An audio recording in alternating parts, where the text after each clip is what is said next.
이곳에 계신 또 이렇게 모든 성도님들 환영하고 축복합니다. 오늘 주신 말씀 십자가의 능력이라는 제목으로 오늘 성금요일 주님의 십자가를 기억하고 하나님의 사랑을 깨닫는 귀한 시간 되기를 원합니다. 성금요일이죠. 오늘 돌아가셨고 이제 주일에 다시 부활하시는 그날까지 우리가 주님의 당하신 그 고난과 아픔을 좀 묵상하는 시간 많이 가지시고 삶 속에서 주님은 늘 묵상하고 기억하시는 우리 도울교회 모든 성도님 되시길 간절히 원합니다. 여러분, 사랑이란 게 과연 뭘까요? 혹시 이런 생각 해보신 적 있으세요? 우리가 갑자기 너는 사랑이 뭐라고 생각해? 라고 물으면 어떻게 답하실 것 같아요? 제가 AI에게 사랑이 뭔지 한번 물어봤어요. 챗 GPT라고 하죠. 사랑이 뭐야? 라고 물어봤어요. 그랬더니 뭐라고 얘기하냐? 누군가를 또는 무언가를 깊이 아끼고 소중히 여기는 감정이다. 이렇게 대답을 해요. 그래? 그리고 이 사랑은 연인이나 가족, 친구, 그리고 자기 자신에 대해서 여러 가지 형태로 나타나라고 저한테 얘기를 해주더라고요. 그렇구나. 헬라어적으로는 사랑을 크게 4가지로 나눠요. 그리고 심리학적으로는 크게 6가지로 나눈다고 하더라고요. 근데 우리는 헬라어적이든 간에 심리적이든 간에 우리는 그 모든 유형을 알 필요는 없어요. 그건 알 필요 없고 우리는 예수님이 지신 그 십자가의 사랑이 과연 뭔지 그 온전히 깨닫는 게 지금 가장 중요한 겁니다. 어찌되었건 AI든 간에 이론적인 간에 우리가 사랑을 표현하게 보면은 보통 자기 자신을 기준 삼아서 감정적으로 내가 만족하고 기쁘고 그런 것에 좀 초점이 맞춰질 때가 많아요. 그래서 사랑이라고 물어보면 내가 느끼기에는 정말 뭔가 아름답고 뭔가 설레이는 것 같아. 그런 감정들이 보통 떠올라요.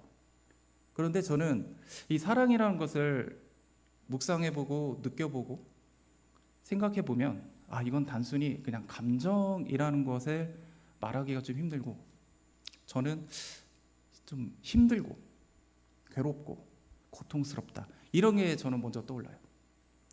또 한편으로는 당연히 사랑은 물론 즐겁고 설레이는 그 기쁨의 감정이 같이 있죠. 하지만 또 한편으로는 힘들고 괴롭고 고통의 바로 의지, 이 의지 또한 같이 존재한다는 겁니다. 왜냐하면 사랑은요 기쁨과 의지, 기쁨과 고통이라는 것, 즉 감정과 의지라는 양면성이 함께 존재합니다. 그래서 사랑이 가지는 그 기쁨 속에는요 희생, 헌신 이런 걸 통한 의지가 함께 할 때 비로소 진정한 아름답고 의미 있게 빛날 수 있는 겁니다. 우리가 혹시 폭삭 속았수다라는 드라마 아십니까? 보신 분 많죠? 없어요? 저는 최근에 이제 넷플릭스에서 반영되는 그 드라마잖아요. 저는 이제 이 드라마를 본 적은 없는데 유튜브에 이게 편집돼서 이게 많이 나오더라고요. 이게 분명한 건 유튜브에 편집된 거를 제가 우연히 봤는데 이걸 자주 봤다. 그러면 이게 진짜 인기가 많은 드라마라는 거겠죠. 근데 물론 저는 이제 드라마를 다 본 건 아니지만 편집된 것만 보면은 느끼는 게 뭐냐. 이 드라마는 참 가족 간의 사랑, 아픔 이런 걸 참 잘 아름답게 나타냈다.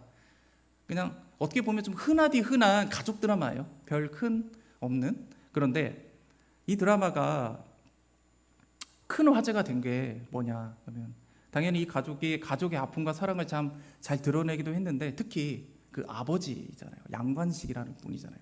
그 아버지라는 분이 정말 대가 없이 헌신하고 정말 희생하고 이런 사랑이 너무 비현실적으로 이게 말이 나올 정도로 어떻게 보면 이상적으로 이걸 잘 표현을 했더라고요.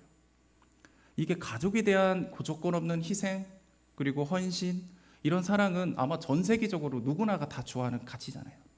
그러니까 넷플릭스가 아무래도 전 세계에서 많이 보는 OTT라고 하죠. 당연히 이 드라마를 외국 사람들도 많이 본 거예요. 그리고 나서 이 아버지의 그 희생, 헌신에 감동해갖고 눈물을 많이 흘려가지고 눈이 퉁퉁 부은 거를 흔히 말하는 인증을 하는 게 유행을 했대요. 인스타에다가 자기 이거 보고 울었다고 이걸 찍어서 올리는 거예요. 그리고 최근에는 우스갯소리로 이 드라마 때문에 연인들끼리 사이가 매니 안 좋아졌대요. 왜냐? 그러니까 여자친구가 남자친구한테 그 드라마에 나오는 그 양관식 아버지처럼 우리 아빠도 나한테 그렇게 사랑해줬다 이거예요. 어릴 적에 생석벽 다 갈라주고 살 다 발라주고 아껴주고 사랑해주고 챙겨주고 너도 그렇게 할 수 있어? 라고 남자친구한테 물어봤대요. 근데 이 남자친구가 좀 눈치가 없어요. 그냥 지나가는 말로도 당연히 나 너 사랑하지, 이보다 더 사랑해 줄 수 있어, 그냥 이렇게라도 말할 수 있잖아요. 우리가 옛날 표현으로 내가 너를 얼마나 사랑하는지 저 하늘의 별을 따다 줄게, 이런 좀 유치한 그런 말까지 했잖아요. 실제로 어떻게 다 별을 따겠어요. 근데 이 남자친구가 성격이 MBTI로 말하면 좀 공감을 못하는 성격인가 봐요. 야, 그 드라마 너무 비현실적이야. 야, 너무 아빠의 사랑은 너무 비현실적이고 너무 이상적으로 표현된 거야. 이제 그렇게 말을 해버린 거예요. 여자친구가 화가 나가지고 두 사람이 싸우다 결국 관계가 깨졌다, 이런 얘기가 나와요. 그만큼 이 드라마에 표현되는 정말 그 아버지의 조건 없는 헌신과 사랑, 이게 너무 어떻게 보면 진짜 비현실적으로 느껴질 정도로 너무 파급력이 컸다 이거죠. 어찌됐건 사랑은 정말 여러 가지 모습이 있죠. 한마디로 정의를 내리기는 어려워요. 그렇지만 이 드라마에 나오는 정말 아버지의 정말 조건 없는 헌신과 사랑, 이 희생의 모습이 아마 이 세상에서 가장 아름답고 가치가 있는 아마 사랑의 모습이 아닌가 싶습니다. 근데 제가 이전에 한번 설교 때 한 몇 번 나눈 적이 있는 꿈을 조금 나누려고 하는데, 하나님께서 제게 이 희생과 사랑에 대해서 깨닫게 하시는 꿈을 꾸게 하신 적이 있어요. 꿈에서 고한영 담임 목사님이 나오셨어요. 그리고 담임 목사님이 저를 보시자마자 갑자기 상의를 벗으세요. 그리고 팔을 걷으니까 어깨부터 팔까지 전체가 다 피멍이 들어있고요, 팔 빨갛게 붉게 부어있는 모습이 딱 보이는 거예요. 여러분, 왜 목사님의 팔이 피멍이 들고 빨갛게 부어있던 이유가 무엇일까요? 이거는 담임 목사님이 성도들을 위해서 기도하고 안수하는 과정에 그 성도들의 아픔, 고통, 이 모두 목사님께 전가되었기 때문에요. 그래서 팔이 견디지 못하고 부어버린 거예요. 우리가 보통 안수기도 한다면은 이 사람이 능력과 은사가 있으니까 그냥 손에 눈에 얹고 머리에 손 얹고 기도하는 거 아닙니까? 예수님의 이름으로 선포하는 거 아닙니까? 이런 단순한 그런 기도가 아니죠. 기도하는 과정 속에 내가 가지고 있는 힘과 에너지가 모두 소모가 되는 거죠. 다 빠져나가요. 그리고 기도받는 성도의 부정적인 것들, 고통, 아픔, 슬픔, 모든 게 고스란히 받아들이고 감내해야 되는 겁니다. 그렇기 때문에 기도자가 대신 그 대가를 지불하고 치유가 일어나는 거고 회복이 시작되는 거예요. 이게 바로 희생이고 사랑이에요. 우리가 꿈에서 보통 담임 목사님이 나오시면 하나님이나 예수님을 상징을 하거든요. 그러니까 하나님이 저한테 이렇게 묻는 거죠. 네 두 팔이 빨갛게 부어오르고 피멍이 들 정도로 내가 너에게 맡긴 어린 양들, 제체들을 위해서 너의 힘과 에너지를 쏟아붓고 그 고통과 아픔까지 감당할 수 있겠니? 라고 저에게 묻는 거죠. 그런데 이거는 저뿐이 아니죠. 저에게만 주시는 메시지가 아니라 여기 계신 우리 도우리교회 모든 성도님에게 하나님께서 물으시는 바로 메시지인 겁니다. 너도 누구를 섬기는 과정 속에 그 사람의 고통, 아픔 감당할 수 있겠니? 그게 바로 섬김이고 헌신이고 희생이란다. 우리 누군가를 위해서 희생하고 헌신하고 섬긴다는 거, 이게 결코 쉬운 건 아니잖아요. 사실 가까운 사람도 섬기기가 힘들어요. 뭐 내 가족, 친지, 친구라 이 섬기는 것도 많이 힘든데 하물며 나랑 관계가 없어요. 나랑 별로 친하지도 않아요. 그런 사람들을 내가 섬겨야 된다? 내가 그 사람들에게 헌신을 해야 된다? 이게 얼마나 힘들까요? 쉽지가 않죠. 근데 그냥 단순히 그 힘든 분들, 앞으로 우리 이제 외부 사역 시작되니까 힘든 분들 오시면 그냥 도와드리고 배려해드리고 상담해주고 이러면 우리 역할 끝나는 거 아니야? 그게 아니라는 거예요. 예를 들어서 중보기도만 해도 우리가 중보기도자의 그 기도 제목을 공유를 해야 되잖아요. 들어야 되잖아요. 그 과정 속에 그 사람의 고통과 아픔까지 같이 공유하는 거예요. 그리고 그 마음을 알고 본인의 일처럼 사실 기도해야 되는 게 맞는 거죠. 그래서 우리 중보기도에 은사가 있는 분들이 이런 게 있대요. 하나님께서 이제 중보기도자에 대해서 그 사람, 우리가 기도하는 자의 그 고통과 아픔을 같이 느끼게 하는 거예요. 그렇게 안 하면은 그 고통을 공감할 수가 없으니까요. 그래야 공감을 해야 우리가 온전히 기도할 수 있으니까요. 그래서 누군가를 섬긴다는 건 바로 나 자신이 완전히 바짝 엎드려야 되고 내려놔야 되는 거예요. 그리고 힘쓰고 수고해야 된다는 걸 말합니다. 그게 하지 않고서는 섬길 수가 없어요. 그리고 그들의 고통과 아픔을 공감해야 하는 것이죠. 그래서 그들이 나에게 맞춰주는 것을 우리는 보통 기대해요. 우리가 사람들을 섬길 때 이 사람이 나한테 친절해야 되고, 이 사람이 왜? 나는 당신을 도와주니까 당신은 나한테 맞춰줘야지. 그게 아니래요. 내가 섬기기 때문에 그 사람들에게 우리가 맞추는 거죠. 우리가 뭐 노숙인들에게 섬기는 일을 하다 보면, 식사 대접을 하고 이렇게 하다 보면 노숙인분들은 아무래도 좀 자기 마음대로 이렇게 하시는 경우가 있어요. 식사를 받아도 감사함을 좀 모르시는 경우가 있죠. 근데 그거 다 감내야 되는 거예요. 막 욕하고 왜 고기가 없냐고 화를 내고 그런 분들이 있어요. 그분들은 보조금 받고 하시는 줄 안다고 하더라고요. 근데 그거 다 교회에서 아니면 그 사역을 하시는 분들이 다 받아서 하는 거잖아요. 그 과정에서 많이 상처받고 아픔을 많이 당한다고 하더라고요. 하지만 그래서 섬기는 하나님의 뜻이 있다면 우리는 그거를 섬길 수 있려면 당연히 우리가 내려놓을 수밖에 없어요. 욕 먹을 거 각오하고. 이처럼 우리가 누군가를 위해 수고하고 희생하는 것, 그것도 조건 없이 그냥 단순히 감정적으로가 아니라 감정으로 누구를 섬기는 것은 한계가 있죠. 그래서 의지를 갖고 우리는 행할 수밖에 없어요. 그게 바로 가장 아름답고 고귀한 사랑이 아닌가 싶어요. 그래서 이 고귀한 사랑을 이 세상에서 그 어떤 존재보다 완전하게 감당할 수 있는 존재가 누가 있을까요? 우리는 모두 답을 알고 있어요. 바로 하나님이죠. 자신의 사랑하는 독생자 예수 그리스도를 희생시키시면서까지 우리를 살리시고 회복시킨 바로 하나님이시죠. 오직 자신의 사랑하는 아들에게 모든 희생을 다 감당하게 한 거예요. 우리에게 그 대가를 요구하지 않고 그냥 일방적으로 하나님이 사랑하시고 부어주시는 그 은혜의 사랑, 우리가 보통 이걸 아가페 사랑이라고 표현을 하더라고요.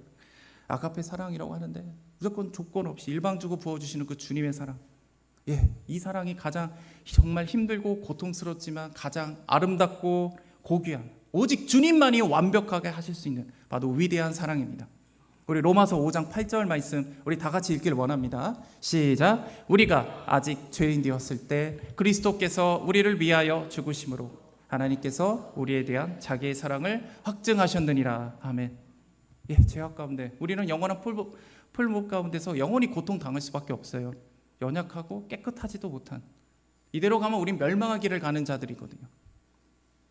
그런 죄인을 주님이 우리 너무 사랑하셔가지고 구원하시려고 우리의 모든 더러운 죄를 자신의 사랑하는 독생자 예수 그리스도께 모두 전가시켜버립니다. 왜 하나님이 이렇게까지 하셨을까요? 이것도 우리 모든 답을 알고 있어요. 뭐냐?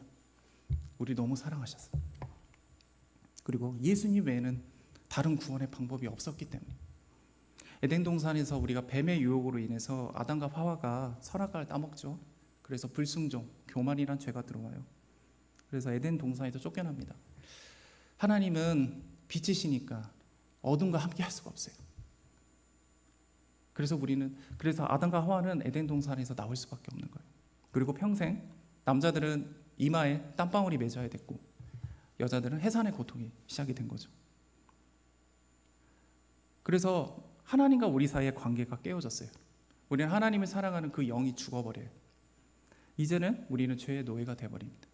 우리가 삶 속에서 소망도 없고 고통 가운데 세상의 악한 영에게 통치를 받고 살게 됐어요. 죽음으로, 멸망으로 우리가 갈 수밖에 없게 된 겁니다. 우리 이사야서 30장 18절에 보면은 하나님은 공의의 하나님이라고 말씀하세요. 하나님은 결코 죄와 함께 하실 수 없기 때문에 우리에게 그 죄의 책임을 물으실 수밖에 없어요. 하지만 요한 1서 4장 16절에 보면 하나님은 사랑이시다라고 말씀하세요.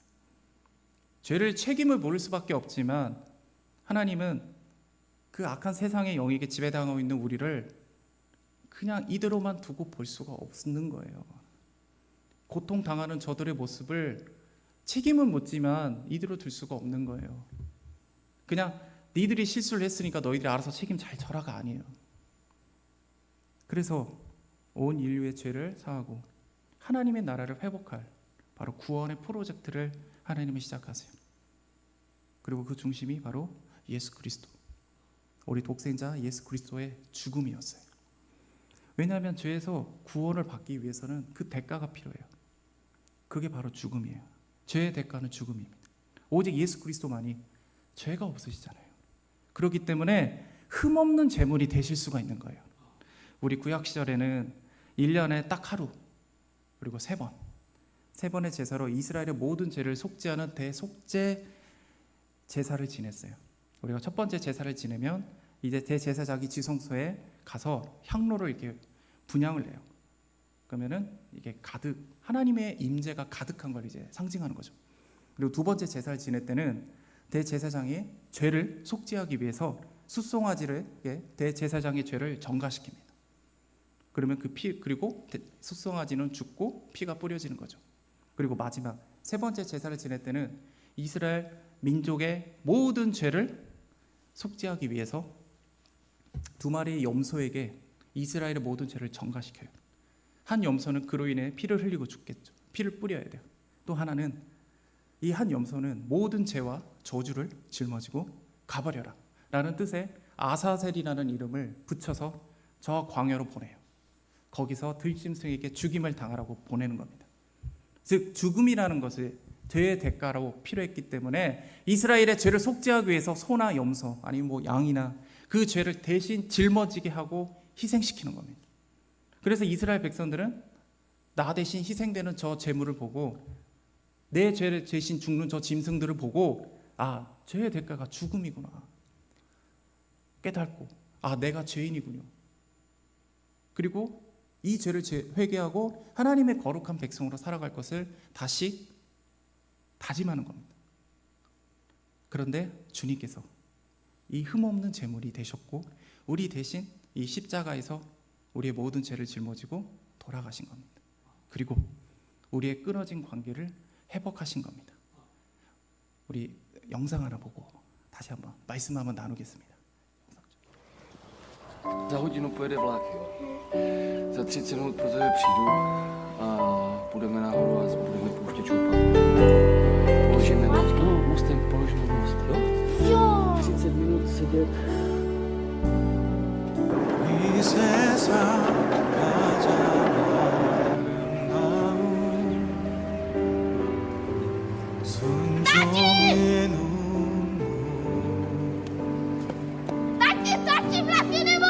온 세상 다시 빛나게 한 생명의 눈물 그가 이 땅에 오신 이유 죽어야 살게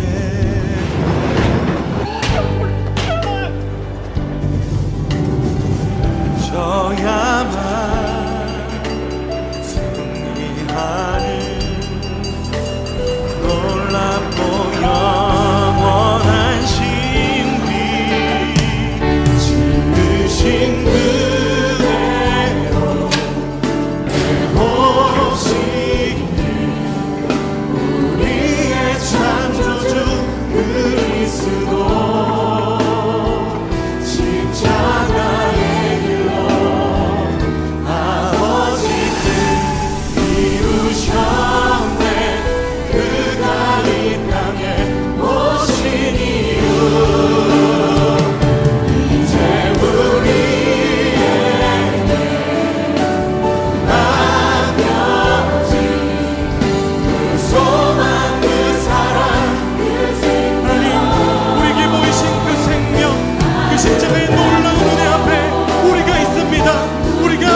말씀 같이 하나 읽을게요. 요한일서 4장 10절 말씀 다 같이 읽겠습니다. 시작. 사랑은 여기 있으니 우리가 하나님을 사랑한 것이 아니요 하나님이 우리를 사랑하사 우리 죄를 속하기 위하여 화목제물로 그 아들을 보내셨느니라. 아멘. 이 영상이 사실 저 옛날에 한참 수련회 같은 거 할 때 많이 틀어졌던 영상이고 저도 그때 은혜를 많이 받았는데 오랜만에 좀 생각이 나가지고 한번 나누길 원해서 나눴습니다. 그러니까 주인공이 아들을 살리면 그 기차에 있는 수백 명의 사람이 죽는 거예요. 기차가 예상보다 빨리 왔어요. 왜냐하면 아버지는 분명히 연락을 받았을 때는 지금 이 시간에 오는 게 아니거든요. 여러분 우리가 어쩌면요 그 죄악 때문에 더 빨리 저 지옥으로 갈 수도 있어요. 우리 예상하지 못할 정도로. 그 아들이 살리기 위해서 자기가 수동으로 레버를 당기려고 해요. 그런데 빠져버린 거예요. 그러나 아버지는 그걸 발견하죠. 이대로 두면 다리가 다치지 않으면 저들은 다 죽어요. 수백 명의 사람이 죽어요. 결국 다리를 올리고 빨리 구하러 가지만 결국 구할 수가 없었죠. 근데 그 수백 명의 사람들 중에 하나님의 그 아버지의 울부짖음을 본 사람이 누가 있을까요? 딱 한 명 봤어요. 죄인. 다른 모든 사람들은 영상에는 나오지 않지만 많은 사람들은 각자의 여러 가지 일들이 있어요. 누구는 시련을 당했고 누구는 기쁘게 웃으면서 노래를 부르고. 근데 이분은 삶이 공허하고 힘들어요. 마약으로 이기려고 하는 사람이에요. 근데 보이는 거죠. 아니 저 사람 왜 울고 있지? 왜 울부짖고 있지? 그러다가 결국 마약을 못 하거든요. 제가 이제 영상이 너무 길어질 것 같아서 끝부분을 좀 잘랐는데 그 마지막 부분은 뭐냐면 두 사람의 회복된 모습으로 다시 만나요. 나르지만 우리의 삶이 참 그런 것 같아요. 우리는 몰라요. 예수님이 지신 그 십자가의 은혜를 몰라요. 평소에는 우리가 항상 이렇게 고난주간입니다, 사순절입니다 이럴 때는 아 예수님이 그때 그리 하셨지, 그때 한번 쳐다보죠. 우린 몰라요. 그거를 아는 사람은 내가 죄인이라는 것을 깨닫는 사람만이 알아요. 평소에 내가 정말 주님께 은혜를 입었구나. 오늘 말씀해 보면요 예수님은 영원한 대제사장이 되셨거든요. 하나님과 우리 사이에 관계를 회복시키세요. 대제사장의 역할이 뭐냐면 하나님과 백성 사이의 관계를 중재하는 역할을 해요. 그러니까 예수님이 화목제물이 되신 거예요. 화목제가 그거잖아요. 하나님과 우리 사이의 관계를 화목하게 만드는 거잖아요. 지금 다리가 끊어져 있는데 하나님이 다리를 예수 그리스도로 다리를 놓으신 거예요. 그러니까 우리가 살아났죠. 그리고 우리의 관계가 화목하게 하셨고 예수님이 대신 우리 온 인류의 죄를 대속 정가를 받은 거예요. 흠없는 제물이 되셨고 십자가의 죽으심으로 우리가 제사함의 은혜를 입은 거예요. 예수님은요 하나님과 동등됨을 취하지 않고 세상의 하늘의 가장 높은 곳에서 그곳에서 가장 영광받을 수 있는 그 공간에서 내려오신 거죠. 자신이 만든 피조물의 모습으로 인간의 모습으로 오신 거예요. 예수님이 능력과 권세가 없으신 분이 아니잖아요. 마음만 먹으며 자신을 따르는 그 수많은 무리를 자신의 편으로 만들어서 이스라엘을 그들이 원하는 방식으로 이끌어갈 수 있는 능력이 충분하셨어요. 그런데 주님은 일부러 본인 스스로 연약한 인간의 모습으로 가요. 그 능력과 권세가 충만하신 분이 스스로 모든 것을 내려놓으세요. 약할 때 강함이 된다라는 그 십자가의 길, 누구도 가길 원치 않는 그 길 묵묵하게 걸어가신 겁니다.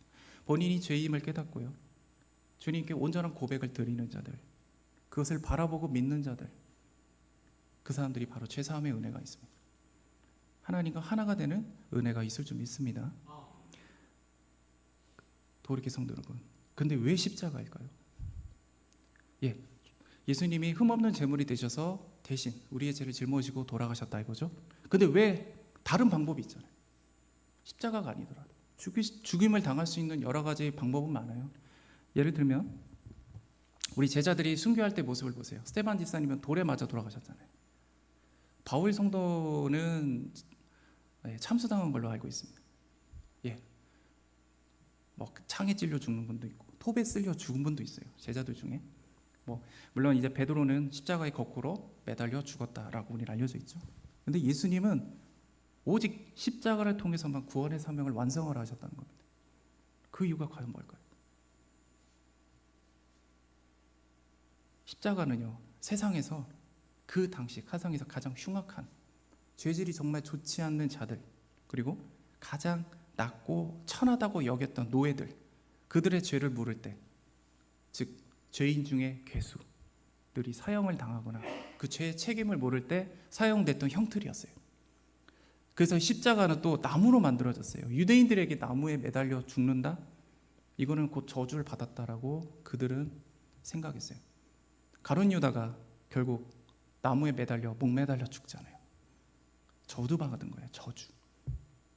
십자가는요, 죄인의 상징이라서 그래요. 예수님이 죄가 없으신데 죄인이 되셔야 했어요. 그리고 가장 낮은 자, 우리가 성경에서 보통 이제 둘루스라고 하는데 노예의 상징이에요. 수치의 상징이고요, 저주의 상징이에요, 십자가는. 근데 예수님조차도 이 십자가의 길이 너무 고통스럽고 괴롭기 때문에 쉽지 않는 길이었어요. 십자가의 자기를 위해서, 정말 이 지기 위해서 멸시천대조롱 다 감당하셔야 했어요. 죄가 없으시잖아요. 근데 죄인이라는 오명까지 써야 돼요. 함께 동거동락했던 제자들은 어떻게 됐죠? 다 뿔뿔이 흩어졌어요. 홀로 외롭게 지고 가는 십자가예요.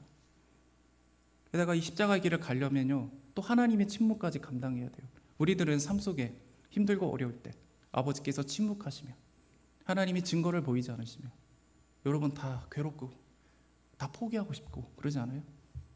그래도 주님, 포기하지 않게 제발 위로 한 말씀만, 우리 이거 하나 보려고 하죠. 근데 예수님이 십자가 지셨을 때 하나님은 외면하셨어요. 그래서 예수님이 울부짖잖아요. 어찌 저를 버리십니까?